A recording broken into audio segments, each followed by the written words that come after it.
அஸ்ஸலாமு அலைக்கும் எல்லாத்துக்குமே. நான் இன்றைக்கி தக்காளி சட்னி, தக்காளி தொக்குன்னு சொல்லுவாங்க, அது நான் செஞ்சுட்டேன்.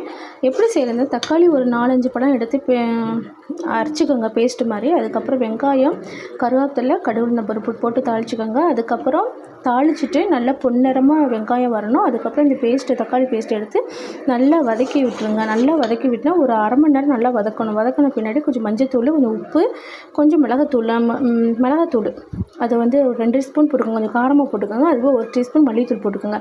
போட்டு நல்லா இந்த மாதிரி நல்லா இந்த மாதிரி கொண்டு வரணும். இன்னும் நல்லா சுண்டினீங்கன்னா நம்ம சூடான சாப்பாட்டுக்கு நம்ம பிரட்டி சாப்பிடும் போது செம்ம டேஸ்ட்டாக இருக்கும். எனக்கு இப்போ சஹர் டைமில், இப்போ நோன்பு எங்களுக்கு ஸ்டார்ட் ஆகிடுச்சு.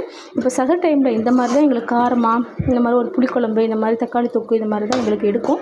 ஸோ இந்த மாதிரி நம்ம சூடாக சாப்பிடும் போது இந்த மாதிரி பிரட்டி நம்ம சாப்பிட்டோம்னா இன்னும் செம்மையாக டேஸ்ட்டாக இருக்கும். அதனால் நீங்கள் ட்ரை பண்ணி பாருங்கள். இன்னும் நல்லா வதங்கணும்.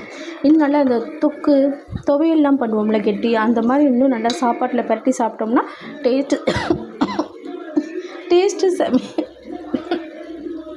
டேஸ்ட்டு செம்மையாக இருக்கும். நீங்கள் ட்ரை பண்ணி பாருங்கள். அஸ்ஸலாமு அலைக்கும். பாருங்கள், செம்ம டேஸ்ட்டாக இருக்கும். நீங்கள் ட்ரை பண்ணி பார்த்துட்டு நீங்கள் சொல்லுங்கள்.